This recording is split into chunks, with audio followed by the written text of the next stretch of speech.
بناوی خۆی گەورە و میهرەبان خوێندکارانی خۆشەویست خوێندکارانی دەرچووی 12 ئامادەیی پیرۆزبایی گەرمتان لێ دەکەین بە بۆنەی دەرچوونتان لە قۆناغی ئامادەیی و هاتنتان بۆ ناو زانکۆکان.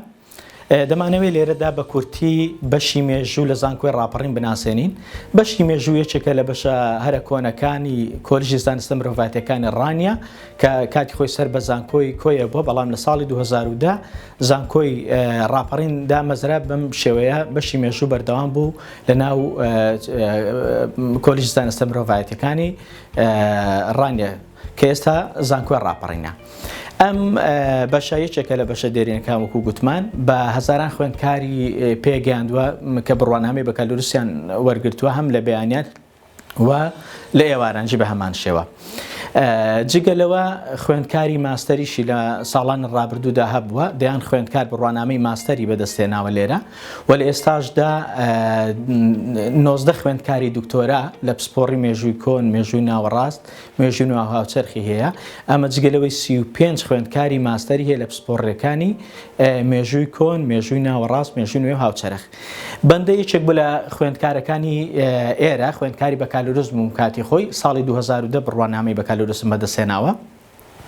لەبەرەوەی من یەکێک بووم لە ئەوایلەکان ساڵی 2017 بڕوانامەی ماستەرم هەر لەم بەشە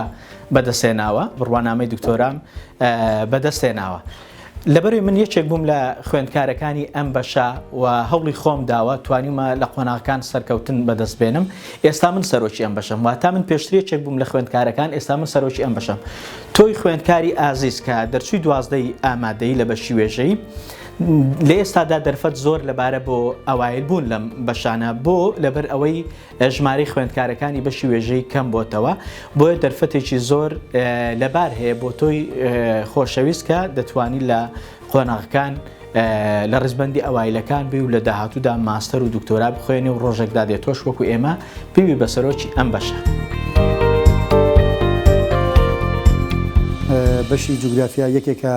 لە بەشەکانی زانکۆی ڕاپەڕین یەکێکە لە بەشە گرنگ و کاریگەرەکان بە بۆچوونی ئەمەی جوگرافی ناسان چونکە چەندین اختصاص لە بەشەکەمان بڵین چەندین بابەتی جیاواز لە بەشەکەمان دەخوێندرێت لە بوارە سروشتەکە ئێمە تەرکیز دەکەین سەر بواری مەناخ مەسایلی ئاوهەوا و گۆڕانی ئاوهەوا و ئاوهەوای پراکتیکی و بابەتەکانی جیمۆر و جیمۆری پراکتیکی و لە هەمان کاتدا بابەتی هایدرۆلۆجی پراکتیکی مەسایلی جایس و SPSS و ئەو بابەتانەی کە بابەتی علمین بۆ خۆی هەر بەشەکە بەڕاستی بەشێکی زانستیە و بە من پێم وایە ئەم بەشە دەبووە لەسەر کۆلێژی علومیان کۆلێژی زانست بایە و ئەوەندەی کە علمیە ئەوەندە زیاتر بوارە ئەدەبیەکەی نییە. لە هەمان کەدا لە بوارە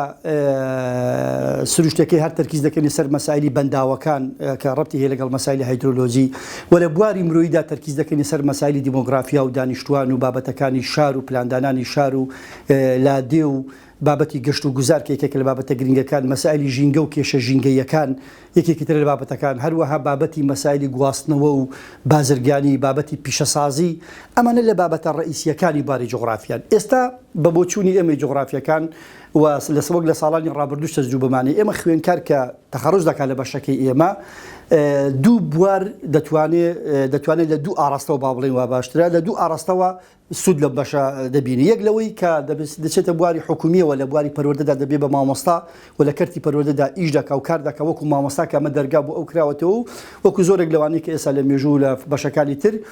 لە پەروەردە دەبنە مامۆستا و دەرس دەڵێن و لە بابەتی جوغرافیا. لە بوارێکی تردا خوێندکارمان دەتوانێت لە دەستگای کەژناسیدا بمەزرێت بۆ نمونە. خوێندکارمان هەیە لە بەشی پلاندانانی شارەوانیەکان دەتوانێت ئیش بکات. ئێستا خوێندکاری ماستەرمان هەیە و خەڵکانێکمان هەیە کە تەخەڕوجی ماستەرن و یان ماستەریان تەواو کردووە لە بەشی پلاندانان لە هۆبەی شارەوانی ئیشی کاری نەخشەسازی دەکەن لەبەرەوەی لە بواری پرۆگرامی سیستەمی زانیاری جوگرافیەکان و GIS ئەوانەدا دەیخوێنن بۆیە لە بواری SPSS ئەوانە شارەزانیە دەچن لە شارەوانیش ئەو دەرفەتیانەیە کە بتوان لەوێشدا کار بکەن. بە هەمان شێوە لە بواری لە ئامار دەتوانن دابمەزرێن یعنی دەتوان کار بکەن چ کەرتی تایبەتی بە چ کەرتی حکومێ بۆ لەبەرەوەی خوێندکاری ئێمە بابەتی دانیشتوان بە قوڵی دەخوێنێ و هاوکێشە ئاماریەکان دەخوێنێ بابەتی دیمۆگرافیا و هاوکێشە دیمۆگرافیەکان دەخوێنێ لە هەمان کەدا لە بەنداوەکان ئێمە دەرسی بەنداوەکانمان هەیە دەتوان لە بەنداوەکان کار بکەن و دەرسی هایدرۆلۆژی پراکتیکی و جیمۆری پراکتیکی ئەوانمانەیە کە دەتوان لە بەشی جیۆلۆجی جارشکەوت و مۆزەف دەرگایان بۆ کراوە و دەرسی سیاحەمانێ دەتوان لە بەڕێوەبەراتی سیاحە کار بکەن جگە لەوە بابەتێک ترمانێک کە جغرافیای سیاسیە یعنی جغرافیای سیاسی ڕەبتێکی گرنگی هەیە لەسەر لەگەڵ پەیوەندە نێودەوڵەتیەکان و لەوەشدا جارشکرد خوێندکارانمان دەتوان ئیسفادە بکەن بۆیە بەگشتی دەمەوێت بڵێم بەشی جوگرافیا یەکێکە لە بەشە گرنگ و کاریگەرەکان کە دەتوانێت بۆ ئێستا و بۆ ئایندا هەم لە بوارە مرۆییەکە و هەم لە بوارە زانستیە سەرفیەکە ڕۆڵێکی گرنگ و کاریگەر بژێڕێ و هیوادارین خوێندکاران بتوان سوود لەمە وەربگرن و لە فۆرمەکانیاندا لە زانکۆلایی بتوانن بەشی جغرافیایی زۆرێک لە زانکۆکانی کوردستان پڕ بکەنەوە خصوصاً بەشی جغرافیا و ئێمەش لە خزمەتیاندا دەبین.